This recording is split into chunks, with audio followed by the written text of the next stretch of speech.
这个许志永可以说是中国的新公民运动的发起人之一，他现在仍然在中国的监狱里被重判14年，所以我们在这里呢，也要借此机会呼吁中国政府呢，尽快释放许志永。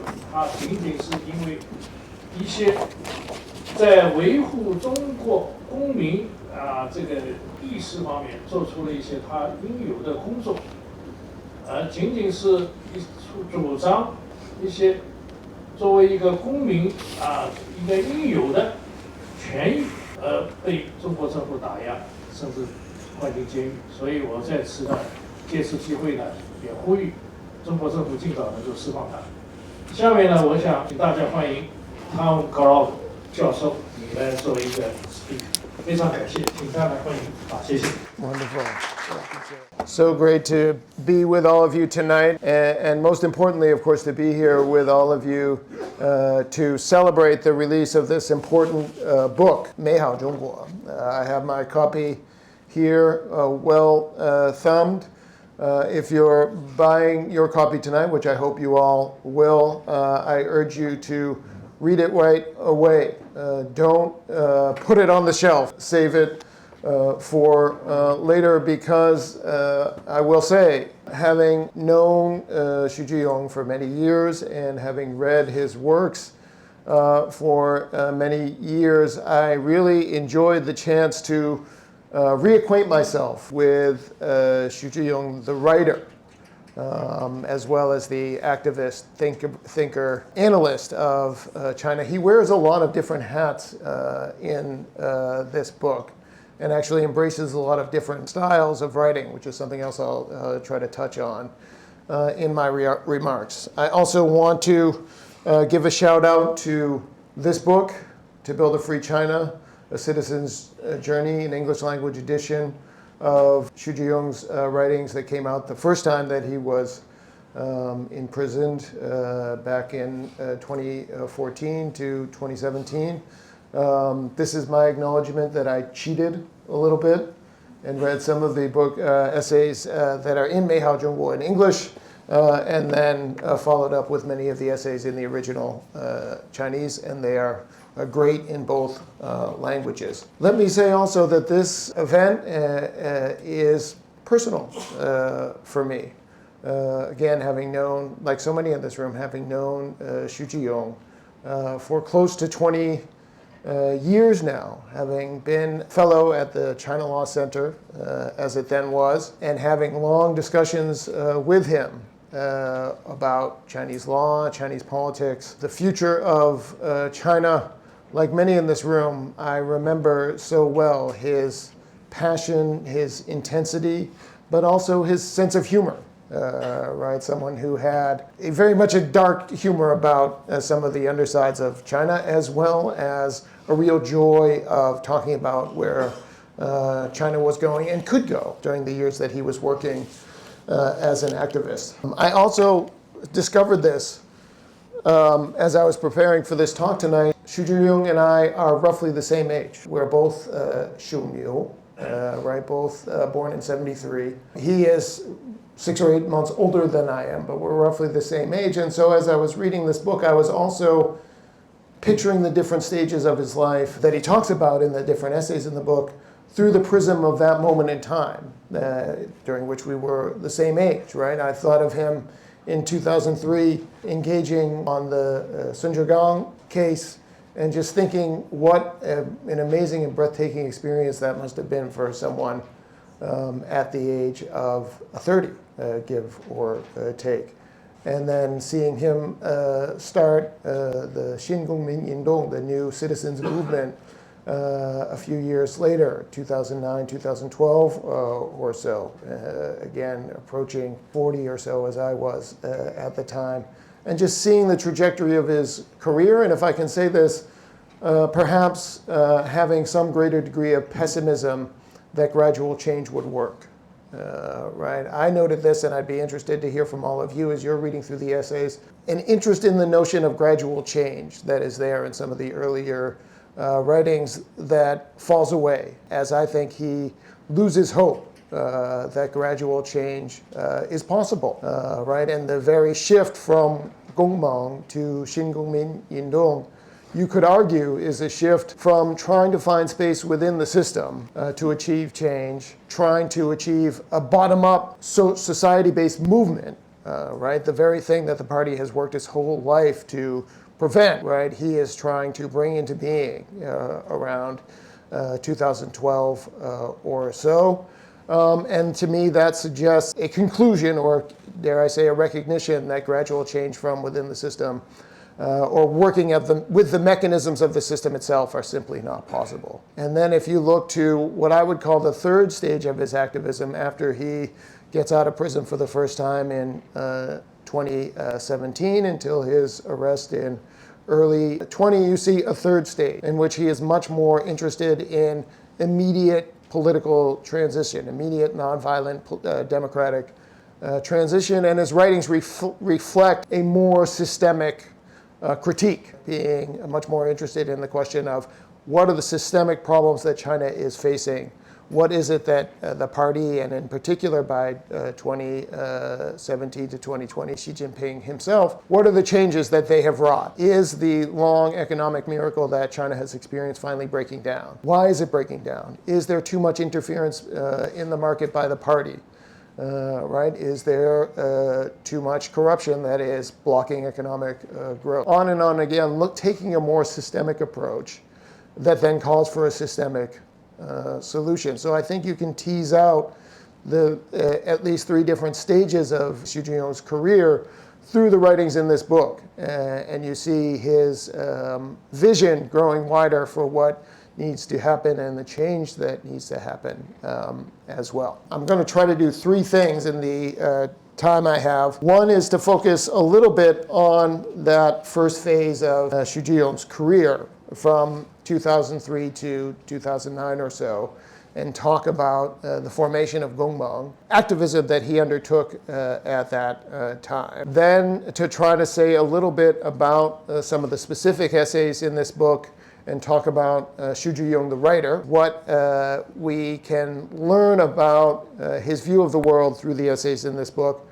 And then third, I will try to touch briefly on the verdict that is included in this book, the 2023 verdict that led to his incredibly cruel 14-year sentence. And as I do that, I certainly want to acknowledge the work of Ding Jiaxi, one of his longtime collaborators, who is very much a part of this book and, of course, a part of this event as well. So, okay, let's talk about that period from 2003 to 2009. In some ways, I think this first period of Zhiyong's career is the richest, the most vibrant, the most fraught with potential, right? This is a moment I, in some of my own writing, have called it the high watermark of civil society development in China, right? You have an explosion of new groups being formed. You have an explosion of new forms of activism, including feminist activism, including LGBT rights activism. You have other different players coming into the mix and very much complementing what activists like Zhiyong are doing and what other civil society groups are doing, right? You have the rise of marketized media around this time. You have the rise of think tanks and legal aid centers in law schools and universities. You have bookstores like季风人文in Shanghai, right? You have all of these different elements of a rapidly and dramatically expanding civil society, right? That is definitely having very much an interactive relationship with itself. Right? Of course, the activists that Zhiyong is working with are working closely with journalists, who are working closely with intellectuals and academics, right? And working closely at times even with sympathetic officials within the system. So you can't separate Zhiyong's activism during this period from that broader context, of which, of course, he is a leader. Right? And when I read through the essays in this book that talk about some of the cases that he took on at that time, it almost took my breath away, right? To imagine from the vantage point of 2025 and all that is impossible, what was possible at that time. right? Looking at his comments on their work on the melamine milk scandal from 2008, in which they actually win some cases, not many, but some, right? And win some payments for the families who fell victim to that terrible tragedy, right? You see him being active on so many different fronts, and you see a man of restless curiosity, restless energy, credible ambition in the positive sense of the word to push the system forward, and a belief that individual cases can do that, right? And as I said at the outset, I think he lost that belief over time. You also see an intense commitment to the lived experiences of others, and particularly those on the margins of society, those who are the direct victims of human rights abuse. I highly recommend in 美好中国 香坊村, right, Petitioner Village, in which he describes his experience of going to live in the Petitioner Village near Beijing South Railway Station for the better part of 2 months.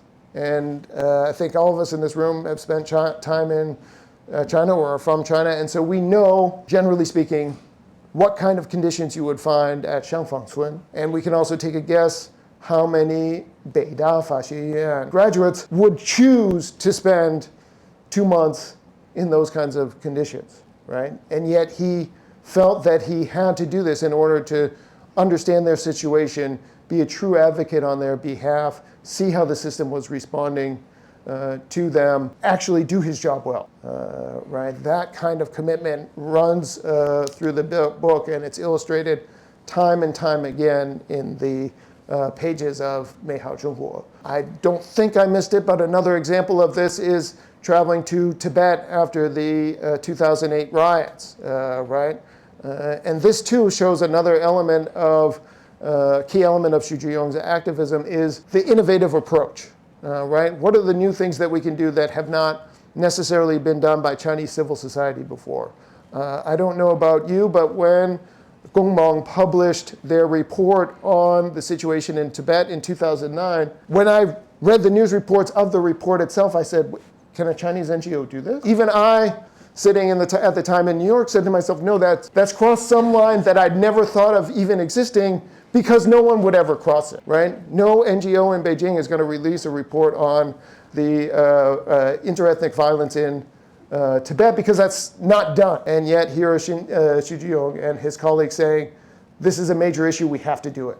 And we actually have a feeling of sympathy and camaraderie with Tibetans who are on the front end of the repression in Tibet.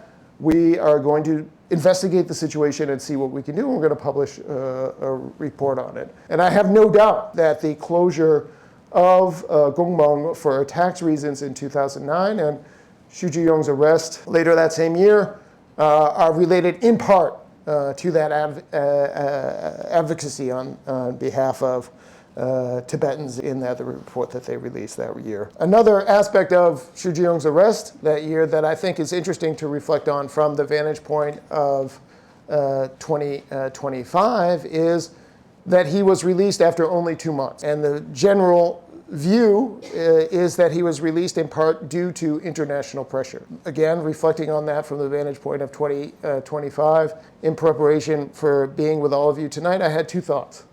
One, the current administration in the United States has no interest in human rights and would not advocate on the behalf of any Chinese activist currently detained in China, especially, sad to say, someone like Zhu Zhiyong, right? Business and trade deals are the priority with China, and this administration believes that advocacy on human rights gets in the way of that. Now, I won't turn this into a rant about everything that's going wrong in the United States right now, because we would be here all night. But I will just say in passing that reading some of Zhu Zhiyong's essays about what it means to be a citizen certainly made me reflect on the responsibilities that those of us who are Americans have in this moment with this government. And I found myself asking, am I doing enough? And I have to say the answer was no. So he gives all of us a pause for reflection about our own engagement with our government, regardless of where we are from. and where we stand. Let me turn now to许志永as a writer.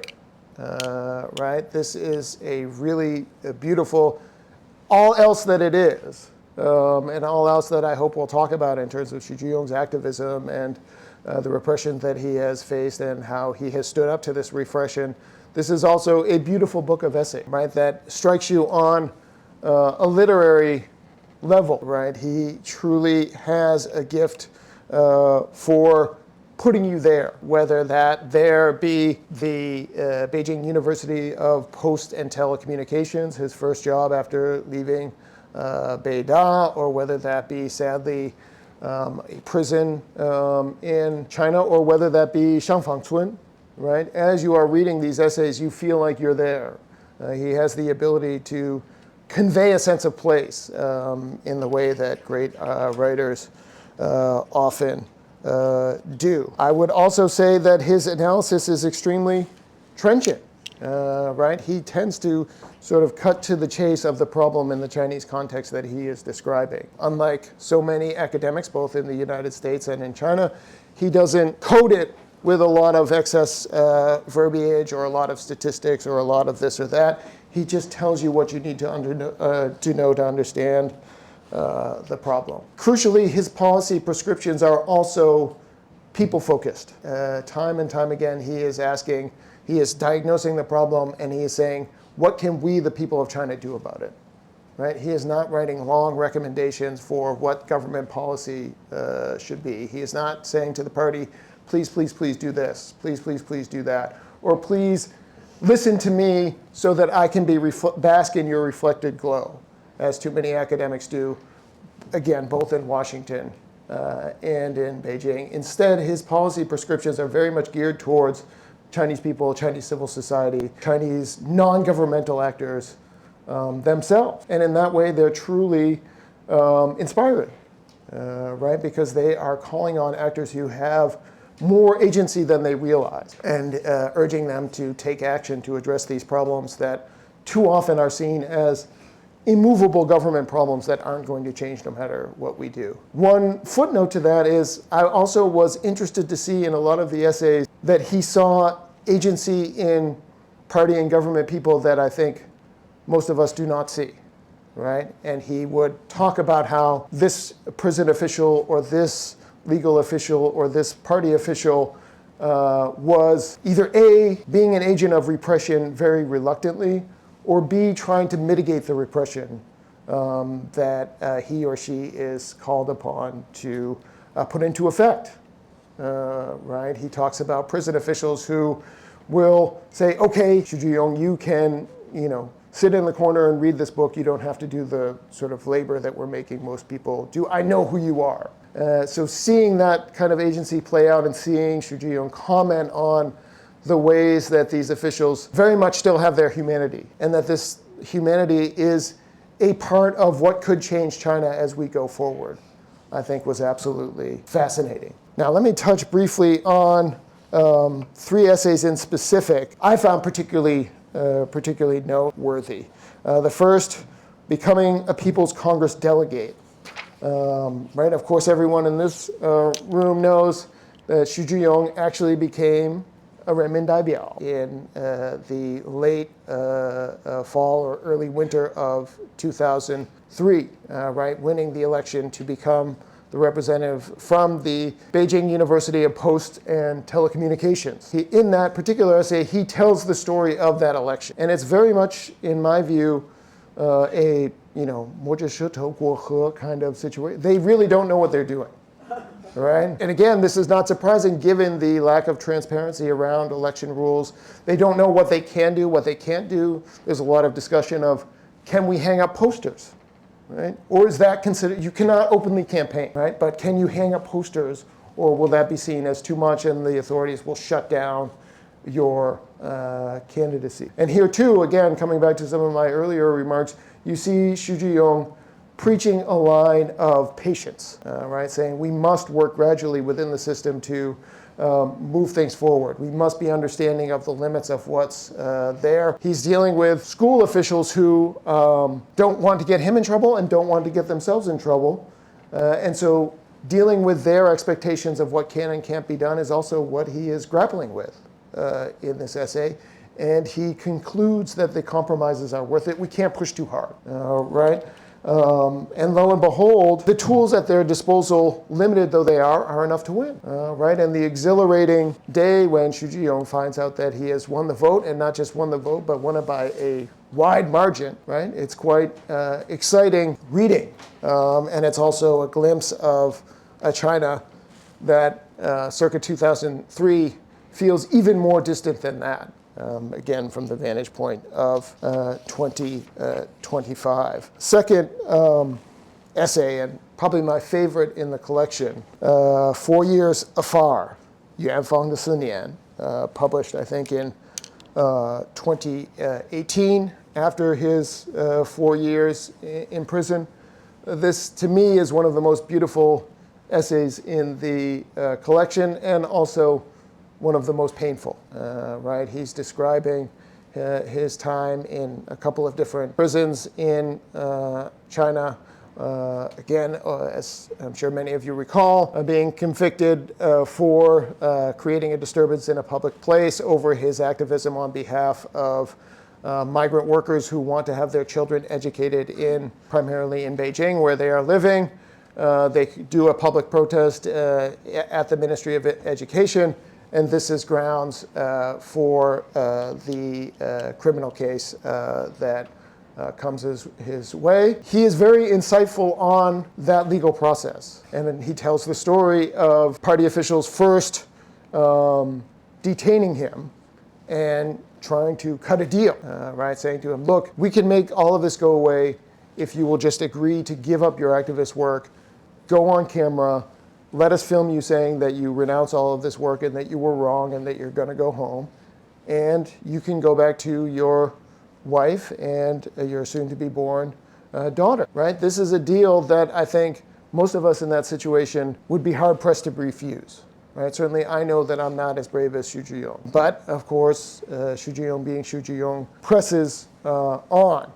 And in telling that story in this essay, he illustrates the true nature of the criminal justice system in China. It's not, we know this, but it's always nice to have it illustrated in a way that the party itself wants to keep under wraps. It's not about the determination of guilt or innocence. It's about administering punishment when an effort to cut a deal that is advantageous to the party. And lo and behold, Zhiyong is going into prison for 4 years. Another beautiful part of this essay are actually just the little moments, right, where he is looking up at the sky and seeing ducks passing by, or looking down at the ground and seeing a four-leaf clover, right? And he has all these moments of quiet contemplation, and he even makes the case that the one thing that is good about being in prison is that you have time to think, time to reflect, that you don't have all of these distractions coming at you in our 24/7 stimulation world, and you reach a level of deeper reflection that allows you to really contemplate the challenges that you face. He mentions in passing in this essay the fact that he basically wrote a book when he was in prison, and that he was going to take it out with him. That book, sad to say, will never see the light of day because, of course, the prison authorities confiscated it and would not allow him to take it with him when he left prison on that day in 2017. I anxiously await the day when we can all reconvene here at Jifeng to talk about that book after it is published, after it is released from the party's own repository of files, right? Many party officials have probably read it. We have not yet had that chance, and I hope that we will someday. Third and last, let me touch on Whither China Zhiyong's letter of appeal. And here we see again the diversity of Zhiyong's voices in the book. We have a memoir of his time in prison that is both beautiful and painfully sad. We have the joyful account of running for People's Congress delegate back in 2003 and the winning political campaign. And now we have the angry, blistering manifesto, right? And here again, I want to give a hat tip to Yaxue Cao, who translated an English version of this essay. And in her introduction to this essay, she notes the conditions in which this essay was written. On the back of another inmate's verdict in a pen that he had to borrow from someone else after being in pretrial detention for 3 years. I can't think of a better way to illustrate how afraid the party is of Zhu Zhiyong's voice than the fact that for 3 years they denied him access to a pen. They were so scared of what he had to say and what he could write that they said, this most basic implement, not something we will allow within your reach. But lo and behold, he is able to find a pen, able to borrow the back of another verdict for another inmate, and write this blistering essay. And as I was reading it, I thought to myself, here I am in my office in Georgetown, nice quiet room, trying to get things done, trying to write something that's worth reading, and Zhu Zhiyong is scribbling down this essay on the back of a piece of paper, presumably in a prison cell or in the prison yard or somewhere where he can't be seen actually writing, and it's just a trenchant critique, right? It's an amazing piece of work that I recommend to all of you that again cuts to the heart of so many of the core problems that China is facing now. And again, here we see systemic critique approach of Zhu Zhiyong in the so-called third phase of his career, that I suggested that he is now in, right? Now he is looking at China sort of systemically. Now he is thinking, okay, we need wholesale change. We believe in democratic transition in China, and we believe that the Chinese people are ready, right? Which is not something that one often hears in elite intellectual circles in Beijing. Like many of the foreigners here in the audience tonight, I have been lectured by Beijing academics on the Chinese people are not ready for democracy, right? Taking a page from the Sun Yat-sen playbook from 100 years or more ago. Zhu Zhiyong provides a very strong argument to say the Chinese people are ready. And he describes how that democratic transition is urgent and necessary to address the very real and very deep-seated problems that China is facing today. And in so doing that, I think he gives us all a lot of food for thought. As I was reading through this essay, I thought to myself, how much time do we spend here in Washington thinking, how strong is Xi Jinping's grip on the party? What is the meaning of the most recent purge of these military officials? Now, as Xi Jinping goes into his 70s, the question of who will succeed him becomes more pronounced. These are all important questions that should be studied, but do we have a problem with failing to put the Chinese people themselves anywhere near the center of our conversation of Chinese politics? How are the Chinese people feeling about the trajectory that China is on under Xi Jinping? Anecdotally, I can say not well. Zhu Zhiyong says there's actually significant pools of anger within Chinese society that mean that the Chinese people want a change of course.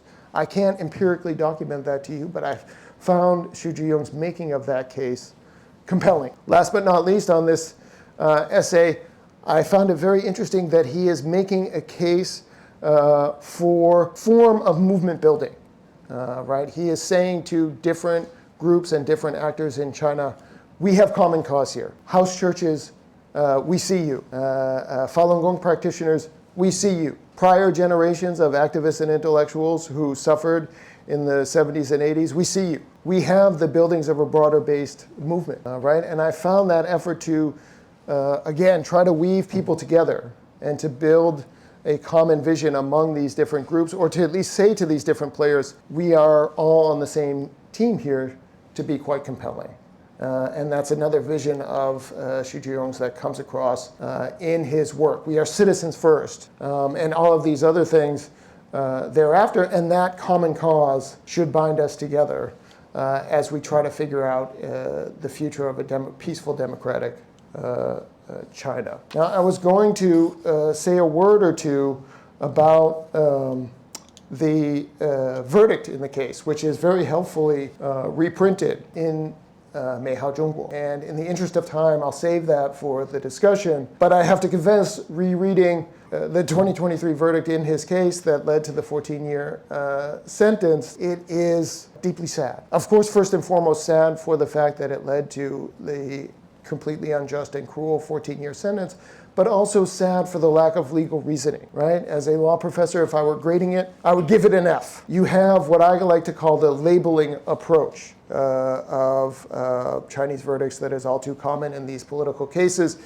Here are these facts. Here are these actions by Zhiyong. Side note, actions that are peaceful, pro-democratic activities that should be protected by the Chinese constitution. Here are these actions, and here is our verdict, with which we are labeling it with the word subversion. No legal reasoning in between to create that bridge between facts, actions, and legal classification. It's a deeply unimpressive document, and I can think of no greater indictment of the Chinese Communist Party than to actually put it out there for all of you. It's like eating sawdust, as many of you know who work with Chinese Communist Party documents, but it is an extremely important contribution by Bo-Wen to put it in the back of this volume so we can all be reminded that this is the kind of legal reasoning or lack thereof that a brilliant legal mind like Zhiyong is being subjected to. The other sort of thought that I had as I was reading through these essays was, you have such a brilliant and incisive and insightful thinker who is the author of all these essays, being put into prison first for 4 years and then for 14 years. All of that talent was being used, should be used, and could be used again to further China's national interest in being more just, more open, more free, more democratic, a better country. I often think to myself as an American, how much talent are we wasting as the leading incarcerator of people anywhere in the world? And I often think from a historic perspective of all the waste that has gone on in American politics and in American life over the past century, right? Martin Luther King being assassinated at 39, Robert F. Kennedy being assassinated 42, generations of African American and other activists being harassed and having to flee the country in the face of that harassment. This kind of waste is not limited to China. But seeing such a waste in the context of these essays and in the context of such an amazing person like Zhiyong certainly brought me, and I think that as you read these essays, as I hope you will over your Christmas vacation, I hope you will reflect on that fact as well, and then ask yourselves two final questions, actually. What is it that I can do to make my own countries, whether it be China or the United States, or for some of you both, a little bit better, right? And again, those of us who are American are asking this question urgently on a daily basis and trying to figure that question out. And two, what are the things that I can do to try to make sure that other people are aware of what's happening with Zhiyong, right? What are the things that I can do to get my government to care about this important case? That was certainly one of my final takeaways from this excellent volume of essays, and I hope you will join me in thinking about those two urgent questions as well, both during the discussion tonight and going forward. Thank you very much, and it's good to be with you. 我刚刚一直在注意听 Thomas 讲的，就是我讲的呢，跟他的是一个互为补充的一个部分，因为我讲的主要内容是这几点，一个是我所了解的许志永博士，因为我是2010年我从我先生丁家喜那里听说许志永的，然后一直我都没有去了解过他。然后是在2013年，我的先生被抓以后，本来约好许志永是在中关村的一个咖啡厅要见面，但是当时国保他被软禁在北京邮电大学的那个教师宿舍楼里头，不可以出来，所以我就没见过他。所以我的所有跟许志永的对许志永的了解，都是2013年以后，我到了美国来以后。回头再重新看许志永倡导的新公民运动，我先生在那里头做的作用一般是就是类似 operational manager， 就是他主要是去操作去做。我先生是一个愿意做事情的人，但是所有的东西都是围绕许志永的这个理念来做的。所以许志永在我的心目当中呢，他是一个温和、纯粹、有献身精神的理想主义者。他同时通过这本书前面有大量的章节介绍他所介入的很多的案例，还有他到访民去跟访民们同吃同住，我又能够看到他是一个非常优秀的理想践行者。同时呢，他是中国领先的人权律师和法律学者，他把自己的所有的学识都凝聚在这本书里头。他是一个优秀的作者，这本书的语句特别的优美，我摘录了很多金句。上次在纽约讲的时候，最后就没读完。我是把这本书放在床头，在我感到痛苦、迷茫，甚至是抑郁的时候，我就会拿出它来读。它那个优美的语句，经常让我觉得文字的美好和他思想的深邃。当然，那个就是刚刚汤姆也讲了，他是公盟创始人，所以我就不讲他之前做的事儿，我就讲他，讲2013年以后，我所知道的许志永，因为我们所有的工作都是围绕新公民运动来做的，我理解我的所有的，包括到现在为止，我都是许志永的忠实的追随者。许志永的核心理念非常非常的简单，第一是把公民的身份、权利、责任当真，就是一切都写在宪法里头，我们要把它当真，而不是仅仅是放在纸面上，我们要把它变成我们的实际生活，去做一个正直、诚实、富有爱心的人，不与恶势力同流合污，做一个敬业的人，做好本职工作，同时要关注他人，关注社会，关注社会热点，同时又要有自己的声音和态度，不盲从，要有自己的权利意识，而且要维护自己的权利，要对公权力敢于进行监督，敢于说不，这是第一条。第二条就是他的关于自由、公益、爱的理念。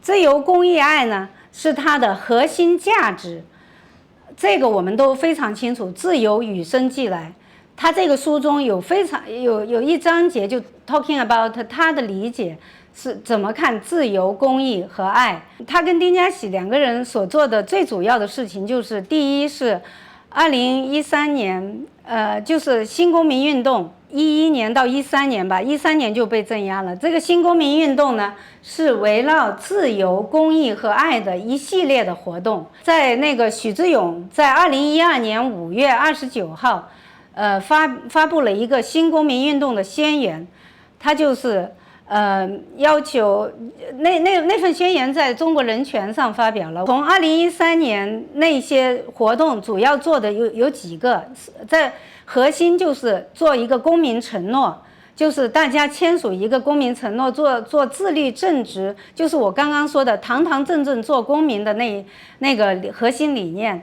然后就是许志永做了一个倡导，叫教育平权，要求官员公示财产，反对腐败。然后就是公民廉洁，同城聚会，我们叫做那个时候他们叫做同城犯罪，饭是吃饭的饭，醉是喝醉酒的醉，就是大家在相互连结当中互相交流，形成一些好的理念、好的概念。但是这个新公民运动很快就被镇压了。许志永被判了4年，丁家喜被判了3年半，其他有10多位活动者判了2到6.5年不等。因为他们这个新公民运动同城犯罪的活动很快就在全国各个地方展开了，到现在还有很多公民。我今天听说有一位公民也是当时他们参加过许志永他们组织的同城聚会。现在我前一阵子到柏林、到英国、到荷兰，都有这些原先参加过公民聚会的人，现在陆陆续续有的出来了，有的还在国内。但是这个火种就是他们这个新公民运动播种下去的。但是他们被抓以后呢，因为没有一个明确的组织，所以最后他们俩被抓以后，在2013到2017年之间，就基本上是沉睡状态，就是他们在监狱里头，他们俩出来以后，然后就开始做中国公民运动。许志永为什么要把它变成一个中国公民运动呢？他是觉得，公民不分新旧，大家不要搞各种各样的圈子，大家要团结成一体，一起来做事。所以呢，他们俩出来以后，就把中国公民变成了新公民运动，变成了中国公民运动。但是围绕的核心还是那两个，就是把权利、责任、身份当真。追求自由、公益和爱。他们这一次的活动本来做的比第一次还更含蓄，因为第一次他们直接走上街头，直接就去贴横幅。这一次呢，他们都是在网上做，在网上组织公民论坛，组织非暴力抗争的讲座。但是即使这样，他们也被跟踪、被监视。然后呢，他们2019年12月26号到厦门去组织了一个线下聚会，结果这次线下聚会以后，中共就开始了全力的镇压。一开始是丁家喜、张宗顺、戴振雅、李英俊4个人被失踪，然后许志永在2个月之后也被失踪。最后呢，就是许志永判了14年。丁家喜判了12年。他们就是组织了2次线下聚会，在2018年有一次是在山东，所以他们把这个案子放到山东，也许跟那个2018年的那次线下聚会有关。2次聚会都只是一个，就是我们这么样大小的一个20多人的一个小型私人聚会，就因为这个判14年和12年。大家想想，这是一个怎样的政权？所以他们现在许志永在鲁南监狱，丁家喜在江北监狱，他们都还是被严控的对象。他们2个人在监狱里受尽了各种的酷刑，秘密接押、秘密监禁。我把公民运动，因为他们这个中国公民运动就是厦门聚会就再次被镇压了。然后我就讲一下，我自己是怎么在这当中发生变化的。就是我是2013年到美国来以后，才开始关注这个公民圈的。我是回过头去学习许志永的所有的理念，然后同时在 DC 还有一个叫华泽的，他做非暴力抗争的那个理论。我跟他那里也学到了很多的东西，所以这个自由、公益、爱的理念就在我的心里扎下了根，就是如何去做一个好公民。直到去年我变成美国公民，在那一瞬间，我突然间明白了我需要做什么。因为他们2个人在2013年4月份被宣布10年监禁、14年、12年监禁的时候，我就决定辞职，从我工作的一个全球公司辞职。我想全心来做这件事情，因为我想继续他们的事业。我当时还没有概念，去年的时候，当我变成美国公民宣誓的那一瞬间，我突然间知道了我要做的就是要让中国人变成有权利、有尊严、有责任感的中国公民。所以我在去年的做了调研之后，我就成立了一个机构，叫公民权利同盟。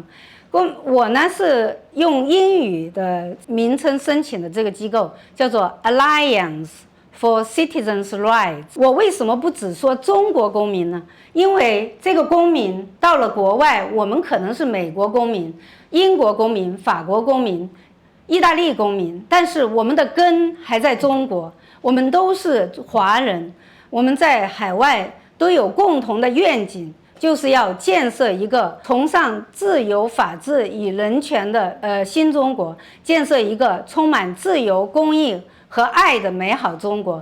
所以我们的愿景这就是机构的愿景，就是我刚刚说的，然后使命就是让中国人变成有自由、有尊严、有权利、有责任的公民。然后我们主要做的工作呢，就是许志永、丁家喜他们在中国做的那些工作：公民联结、公民教育、公民权利倡导。可以给大家看一下我们机构的，这是我最喜欢的公民栏。就是这都是许志永、丁家喜他们当时那个 logo， 他们就2种颜色，非常的简单，就是蓝色和白色。因为我是一个学工程的人，我就希望事情是简单、直白、清晰。我觉得许志永、丁家喜他们做的比较好的一件事情，为什么在中国有那么多人追随他们，就是因为他们到老百姓当中，他们的话老百姓能听懂。非常的简单直白。我是一个做工程师的，这本书里头写的清清楚楚，会告诉你你应该怎么做，怎么去维权，怎么去抗争，具体到他教你怎么去上访，都非常具体。所以的话呢，我就是想通过这个机构呢，能够找到类似许志永、丁家喜这样能够有非常纯粹，工作又特别勤奋，然后呢可以做很多很细致的跟不同的圈子里的人打交道的人。这样，因为我们在海外，我原先在这里听过一个吴国光老师的讲座，就是我们要在海外，我们是在一个自由的社会，我们有很多的中国人在这里生活，但是大部分的中国人都不关心政治。中国政府的一个是跨国镇压，一个是他们从中国从小接受的那种恐惧教育，就还带在这个华人群体里头，就是大家不敢去互相交流，或者就是不敢谈政治。其实在许志永的这个书里头讲得非常清楚，政治是一个很美好的东西，不是像我们在中国知道的那样，就是到处充满了恐惧和监控。所以我们机构在我们今年做的项目主要就是公民联结，去寻找共同理念的人一起来做事。然后我们还有一个项目就是支持国内抗争者，我们有一个英雄母亲项目。我们机构呢试图去联系有资金有能力的人，去支持国内那些抗争者的家属啊、亲人呐、还有抗争者本人。这个呢在我原先参加的一个机构人道中国，他们也在做得非常好。但是在中国实在是政治犯、良心犯真的是太多了，加上其他族裔的 Tibetan、Uyghur、Hong Kongers， 就是需要的这方面的资助可以说是非常的。对不起啊，我主要就是很多人被关押出来之后，他们都有心理的创伤。就是中共把这些最优秀、最有能力、最有理想的人关在笼子里，然后放出来之后，他们不是有身体、精神上的问题，他们没法谋生，就是对公民就是一个摧残的过程。我希望就是能够接触到一些有能力去支持他们的人，继续支持他们。另外，我要想一下，因为我今天在群里说的，我要讲一个2026年的我们的项目，就是公民教育和公民政治参与。我在2015年提这个概念的时候，别人都说：“哎呀 ，Sophie 太空洞了，你做不了的，举国之计，举国的财力去做的。”但是我这里要感谢东京的那个武雷律师，他做了一个锵锵三人行，不是叫3个水枪手。他们的那种对谈的方式给我了巨大的启发。然后我跟一些做公民教育的教授，像澳洲的梁小燕，还有一些在香港的，在各个地方的原先在中国做公民教育的教授做了一个交流。他们提出来的是碎片切入，切身切己，就是不要把公民教育当成一个 academic courses，而是一种 life courses， 我们从自己身边的小事讲起，在那个启发之下，我突然间觉得我有无穷无尽的话题，我能够我们为什么要做公民教育，我就可以讲一天一夜，我有很多很多的事例和故事来讲。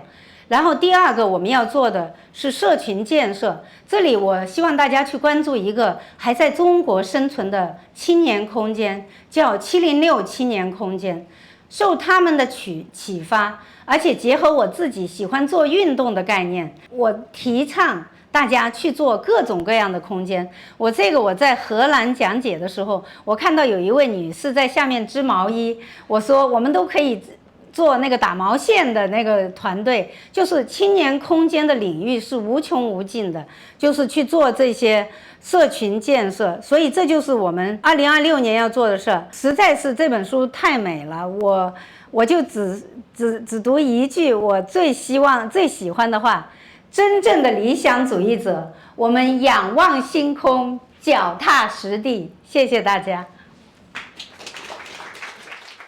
Before Xu Zhiyong was arrested in 2020, he asked me to publish his articles, his book, and I was in the process of this publishing, and I co-authored an article with Professor Jerry Cohn as the preface to this book. And thank you to Rongwei and Boarding House to publish it, and thank you to Wang Ying, my wife. She's the defense lawyer of Xu Zhiyong, and without her, we cannot see the verdict in this book. So the New Citizens Movement was initiated in 2012, and it was originated from 公民承诺, the Citizen Pledge in 2009. And that was from Gongmeng, the Open Constitution Initiative, and that was from Sun Zigang case, in 2003, the influential Sun Zigang incident, which was seen as the start of the 维权运动, the rights defense movement. So I met Xu Zhiyong in 1999, and actually he started his activism before that in 1990s. After Xu Zhiyong was released in 2017, the political landscape, the legal social landscape has been profoundly changed. But he and other human rights defenders continue their activism with that to the roundup of human rights lawyers and the defenders. And one of my recent research projects is China's digital totalitarianism. So that was already established in 2017. China has achieved George Orwell's 1984. To some extent, it has even been surpassed. And so it will be extremely difficult for human rights activists to enlighten people, to mobilize a movement. So I think that would impact China's politics, society, and also international order. I don't have time to go into the details, but Xu Zhiyong continued his activism in that very, very difficult time, the unprecedented digital totalitarianism. And lastly, I want to say that, of course, Xu Zhiyong plays a very, very important role in China's civil society, human rights movement, and his leadership, his vision of a Chinese future, his idea of a decentralized movement, and his spirit of never giving up and nonviolent resistance. Everything will be super, super important for China's possible political transition. But I would say, I think most of us are American citizens or green card holders, but Xu Zhiyong's key idea of 做公民, 公民精神, 公民责任, is very important for American people. because somebody is destroying American constitutional democracy, and we should follow the example of Xu Zhiyong to see the citizen as a duty, and we should fight for human rights, and we should defend democracy here. And it's not, when we talk about citizen, it's not like authoritarian, the people in authoritarian regimes don't have civil rights, and the people in free countries can enjoy civil rights. Not that. So Xu Zhiyong's key idea is don't give up, and we should take the civil rights in the Constitution seriously. It's in American Constitution. It's in Chinese Constitution. In 2015, I published, I edited Xu Zhiyong's articles and published his first book in Hong Kong. That's the Chinese version of To Be a Free China. Title is 堂堂正正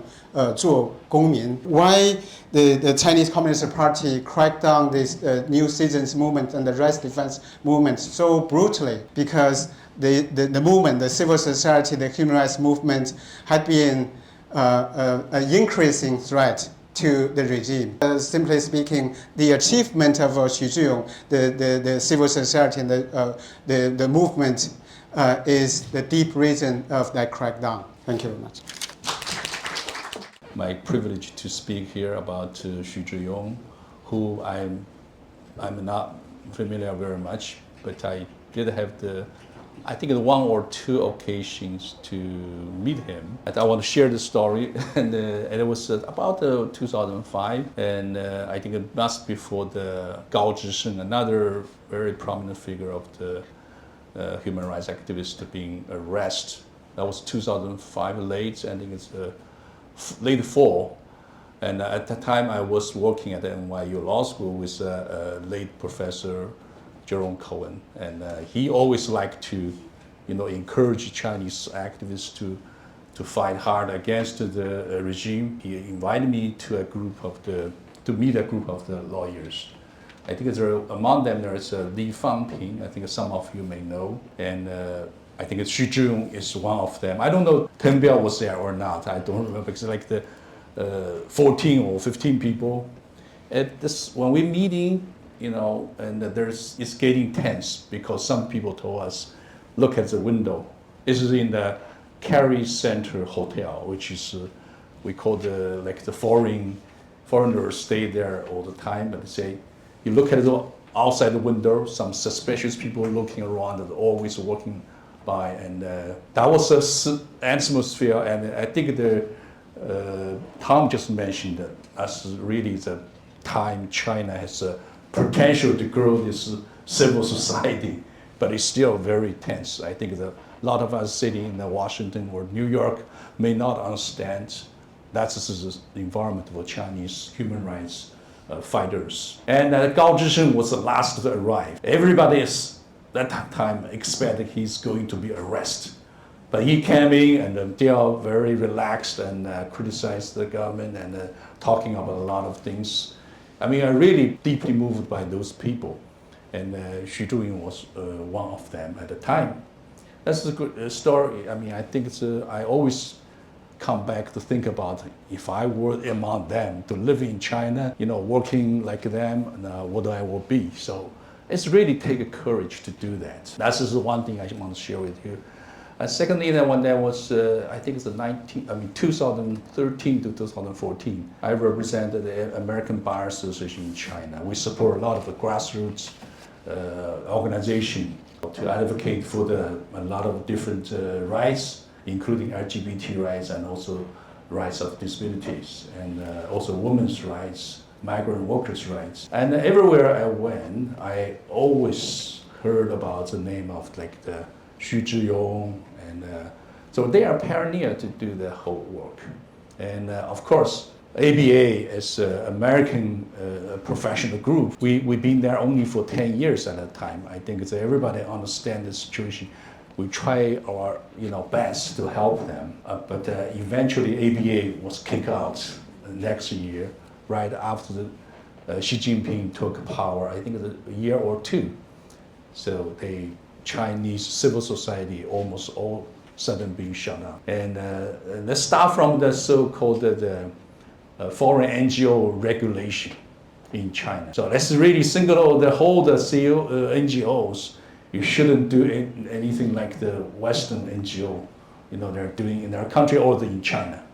So that's some kind of the political, the wing at that time. So I read some of the Xu Zhiyong's essays, but I only want to make some comparison. Xu Zhiyong, I think the Ten Biao deserve also credit. Like the Martin Luther King in this country, that was 60 years ago. I read the Martin Luther King's famous speech, I Have a Dream. And I want to read this to everybody because Xu Zhiyong in the court, he defended himself, he emphasized on the democracy, rule of law, but more importantly, he emphasized, I think that he talked a lot about the freedom. So without the freedom, we couldn't build the beautiful China. Let me read the Martin Luther King's the words. Says, when we allow the freedom to reign, when we let it reign from every city, every hamlet, from every state and every city, we will be able to speed up that day when all of the God's children and the black and the white and the men and Jews and also gender and whatever, Protestant and the Catholics will be able to join hands and sing the words of the American, Negroes spiritual, free at last. Great God Almighty, we are free at last. I think that's very similar, being echoed by Xu Zhiyong in his the final statement in the court. I'm very pleased, as everybody called, and we very much hope China can release him soon, and similar to the Gao Zhisheng and others. Thank you very much. Now, both the Chinese and the American administration couldn't care less about human rights. Yeah. It often seems that the world is not wide enough for people like you, for people like us, what to do. Anything to cheer us up? On the Chinese side, again, reading through these essays and the sort of periodization that I put forward in terms of desire to find space within the system to push for change, and then a desire to socially mobilize, and then the recognition that broader systemic change is necessary. I've actually seen that arc at an intellectual level with so many Chinese and friends and colleagues from all walks of life. So while few of us, myself included, are not willing to undertake the sort of incredibly brave course of action that Xu Zhiyong has taken, I think a lot of people are on the same intellectual and analytical journey, right? And you see that by virtue of the fact that so many amazingly talented, bright, again, of all sorts of backgrounds and walks of life are leaving China. They are voting with their feet to say, I just don't see space for me in this country under this iteration of the Chinese Communist Party anymore. And they are not activists, frontline activists, liberals like Xu Zhiyong. They are, quote unquote, everyday people who are saying, this isn't the China that I want. And it's not the China that I imagined 10 years ago. So that in and of itself speaks to the changes that are happening. And yes, right now it's hard to sort of see, okay, how do we get from that growing consensus that the system is not working for Chinese people and that many people are voting with their feet to a place of greater agency and change? That's the question that Xu Zhiyong is grappling with in this book. And I think that he's seeking to answer. And just quickly on the US side, the radical reversal of fortune that we've seen the Trump administration undergo over the course of less than a year, quite remarkable. I didn't think we would be here. I lost sleep, as I'm sure a lot of you did, in February and March and the height of the Doge crisis, to sort of say they're just sweeping away so many constitutional protections, and they are just crushing so many people. How can they get away with this, and what will possibly stop them? And again, in part due to civil society mobilization, in part due to people taking to the streets, in part due to civil society organizations suing the hell out of them, things have changed. They are in a dramatically different and much weaker position now than they were in January. I thought they were looking at the consolidation of a permanent Republican majority that would last 20 years. And less than a year later, it's gone. So much so that they fear the election in November of next year. So things can change quite quickly, I guess, is the thought there. Yeah, what I want to stress on is the civil society's voice is really important. Keep your voice and attitude. Say no to the things you apparently see wrong. This is always, in no matter what kind of society, is important. Since we are in U.S., in democratic country, we have our freedom. Use your freedom to do things that can help China change, help the democracy promotion to all the dictatorship country. Use your freedom. Thank you.